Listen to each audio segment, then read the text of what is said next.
Mana shu 3 ta odat siz kambag'al bo'lishingizga sababchi bo'ladi. Birinchisi bu dangasalik. Ko'tingni ko'tarib ishla deydi-ku.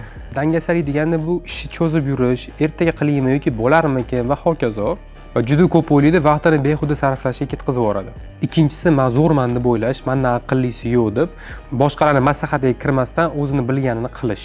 Uchinchisi bu ko'ngil xushligiga berilib ketish. Aslida eng yomoni o'sha bo'ladi. Hammani ko'rsangiz zo'r hayotda yurishadi, maza qilib dam olishadi. Mana shu narsani qilib ko'ring, hech nima qilmaydi deb o'ylashadi. Eng yomon narsa mana shu bo'ladi. Sababi sizni shu ko'ngil xushlik berilib ketganligingizdan kambag'allikka olib kelishi mumkin. Buni o'rniga me'yorni bilish kerak. Hamma narsani o'zida me'yor bo'ladi, bilsangiz, mehnatni ham o'zini vaqtida qilish kerak, ko'ngil xushlikni ham o'zini vaqtida qilish kerak. Eng обязательныйsi shudan bo'ladi. O'ylanmasdan birinchi qadam bosish kerak. Ideal bo'ladimi, bo'lmaydimi? Ko'pchilik odamlar bilsangiz, o'ylab o'tiradi, yillab, oylab mana shu narsani o'ylab, undan keyin qilishadi. Riski qadam bosib ko'ring, hech nimani yo'qotmayapsiz.